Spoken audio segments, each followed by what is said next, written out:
ഇന്ന് നമുക്ക് സ്റ്റീം ചെയ്ത് മാംഗോ അടയി തയ്യാറാക്കാം. വൈറലായ ഒരു അടയുടെ റെസിപ്പിയാണ് കേട്ടോ. തീർച്ചയായിട്ടും റെസിപ്പി നിങ്ങൾക്ക് എല്ലാവർക്കും ഇഷ്ടപ്പെടുന്നതായിരിക്കും. അപ്പോൾ റെസിപ്പി എല്ലാം സ്കിപ്പ് ചെയ്ത് കണ്ടുള്ളൂ. അപ്പോൾ വേഗം വായോ നമുക്ക് ഈ ഒരു ടേസ്റ്റി ആയിട്ടുള്ളൊരു മാംഗോ അട എങ്ങനെയാണ് തയ്യാറാക്കുന്നതെന്ന് നോക്കിയിട്ട് വരാം. Hi friends, it's me Soumya. Welcome to Isha spicy tasty world. Mango adai തയ്യാറാക്കാനായിട്ട് നമുക്ക് ആദ്യം ഒരു കടായി അടുപ്പത്ത് വെച്ച് കൊടുക്കാം. അതിലോട്ട് 1 ടീസ്പൂൺ നെയ്യ് ചേർത്ത് കൊടുക്കാം. നെയ്യ് ഒന്ന് മെൽറ്റായി വന്നതിന് ശേഷം നമുക്കിതിലോട്ട് 1 കപ്പ് നാളികേരം ചേർത്ത് കൊടുക്കാം. ഫ്രഷായിട്ട് ചിരകിയ നാളികേരമാണ് കേട്ടോ. അത് നമുക്കിതിലോട്ടൊന്ന് ചേർത്ത് കൊടുക്കാം. ഇനി ഇതിൻ്റെ ആ ഒരു വെള്ളമയം പോകാനായിട്ട് ഒരു 2 മിനിറ്റ് ഒന്ന് മിക്സ് ചെയ്തെടുക്കാം. ഒരു 2 മിനിറ്റിന് ശേഷം ആ ഒരു നാളികേരത്തിൻ്റെ വെള്ളമയം എല്ലാം മാറിക്കിട്ടുന്നതായിരിക്കും.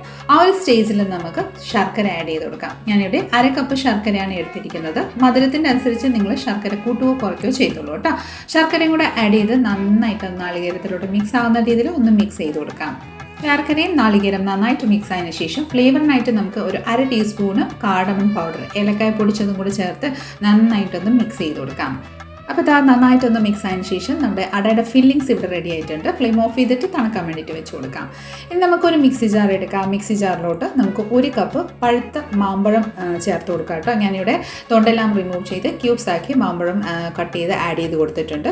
കൂട്ടത്തിൽ 1 കപ്പ് വറുത്ത അരിപ്പൊടിയാണ് കേട്ടോ. നമ്മുടെ പുട്ടൊക്കെ തയ്യാറാക്കുന്ന അരിപ്പൊടിയാണ്, ഞാൻ ഇടിയപ്പമൊക്കെ തയ്യാറാക്കുന്ന അരിപ്പൊടി ചേർത്ത് കൊടുത്ത് കുറച്ച് ഒരു ലേശം ഉപ്പും കൂടെ ചേർത്ത് നന്നായിട്ടൊന്ന് ഫൈൻ പേസ്റ്റാക്കി നമ്മൾ അരച്ചെടുത്തിട്ടുണ്ട് കേട്ടോ. നന്നായിട്ട് അരച്ച് വന്നിട്ടുണ്ട്. വെള്ളമൊന്നും ചേർക്കേണ്ട ആവശ്യമൊന്നുമില്ല. ആ മാമ്പഴത്തിൻ്റെ തന്നെ ബ്ലെൻഡായി നല്ല ഫൈൻ പേസ്റ്റാക്കി കിട്ടുന്നതായിരിക്കും. ഇനി നമുക്കിതൊരു പാത്രത്തിലോട്ടൊന്ന് ട്രാൻസ്ഫർ ചെയ്ത് കൊടുക്കാം. ഇനി നമ്മുടെ ഈ ഒരു ബാറ്റർ ജസ്റ്റ് ഒന്ന് മാറ്റി വെച്ച് കൊടുക്കാം. ഇനി നമുക്ക് ഒരു പ്ലേറ്റ് നമുക്ക് എടുക്കാം കേട്ടോ. ഇനി നമുക്ക് വാഴയില എടുക്കാം കേട്ടോ. ഞാനിവിടെ വാഴയില ഒന്ന് വാട്ടിയെടുത്തിട്ടുണ്ട്. അപ്പം മുറിക്കുമ്പോഴത്തേക്കിന് ഇലയൊക്കെ മടക്കി എടുക്കാൻ വേണ്ടിയിട്ട് വളരെ എളുപ്പമായിരിക്കും. ഇതുപോലെ വാട്ടിയെടുത്ത് ഇതുപോലെ ഒരു കുഞ്ഞു പീസസ് ആക്കി നമ്മൾ കട്ട് ചെയ്തെടുത്തിട്ടുണ്ട്.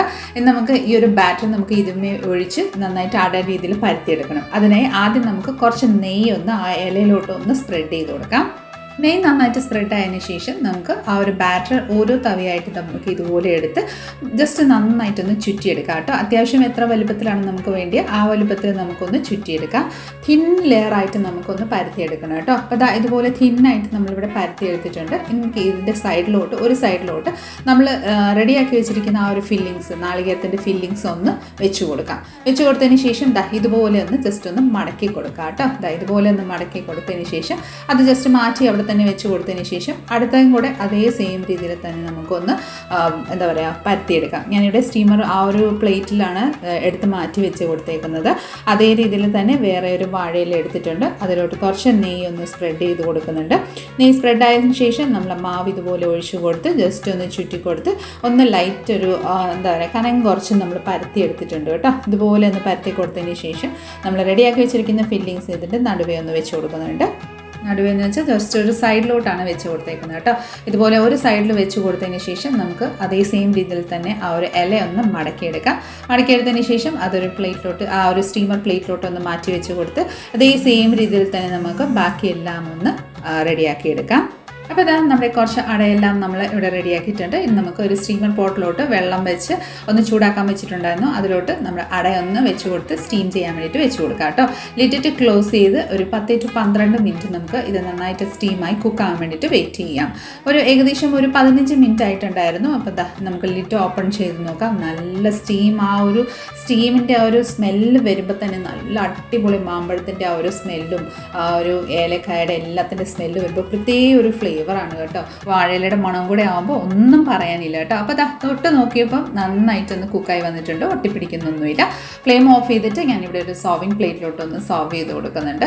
ഓരോ അട നമുക്ക് ഇതുപോലെ ഒന്ന് വെച്ച് കൊടുക്കാം. നോക്കിക്കോളൂ, തുറന്ന് നോക്കിയപ്പോൾ നല്ല പെർഫെക്റ്റ് ആയിട്ട് നോക്കിക്കോളൂ. നെയ്യും കൂടെ തേച്ചിട്ട് നമ്മൾ ചെയ്തുകൊണ്ട് വളരെ എളുപ്പത്തിൽ തന്നെ നമ്മൾ ഇലയിൽ നിന്ന് വിട്ട് വരുന്നുണ്ട് കേട്ടോ. നല്ല കനം കുറഞ്ഞ് വായിലിട്ട് അലിഞ്ഞു പോകുന്ന രീതിയിലാണ് നമ്മുടെ അട ഇവിടെ റെഡി ആയിരിക്കുന്നത്. അപ്പോൾ നോക്കിക്കോളൂ, ഞാനിവിടെ ഒരു പ്ലേറ്റിലോട്ട് സർവ് ചെയ്തിട്ടുണ്ടായിരുന്നു. വളരെ ടേസ്റ്റി, നല്ല ഫ്ലേവർഫുൾ ആയിട്ടുള്ള ഈ ഒരു മാംഗോ അടയി തീർച്ചയായിട്ടും നിങ്ങൾ മസ്റ്റ് ട്രൈ റെസിപ്പിയാണ് കേട്ടോ. വളരെ ട്രെൻഡിങ് ആയിട്ടുള്ള റെസിപ്പിയാണ്. നമ്മളിത് കഴിച്ച് കഴിഞ്ഞാൽ കഴിച്ചുകൊണ്ടിരുന്ന് പോകും. അത്രയ്ക്ക് സോഫ്റ്റ് മെൽറ്റ് ഇൻ മൗത്ത് ആയിട്ടുള്ള ഒരു അടയാണ് കേട്ടോ. അപ്പോൾ തീർച്ചയായിട്ടും എല്ലാവരും ഒന്ന് ട്രൈ ചെയ്ത് നോക്കിക്കോളൂ. അപ്പോൾ നമ്മുടെ കൂട്ടുകാരെ, ഇതുപോലെ നല്ല റെസിപ്പിക്കായി നമ്മുടെ ചാനലൊന്ന് ഫോളോ ആൻഡ് സബ്സ്ക്രൈബും ഷെയറും കൂടെ ചെയ്ത് നമ്മളെ മാക്സിമം ഒന്ന് സപ്പോർട്ട് ചെയ്തേക്കണേ. അടുത്ത നല്ലൊരു റെസിപ്പി കൊണ്ട് വരുന്നത് വരുന്നിടം വരെ എല്ലാവരും stay tune, be happy and keep smiling. Thank you for watching and by.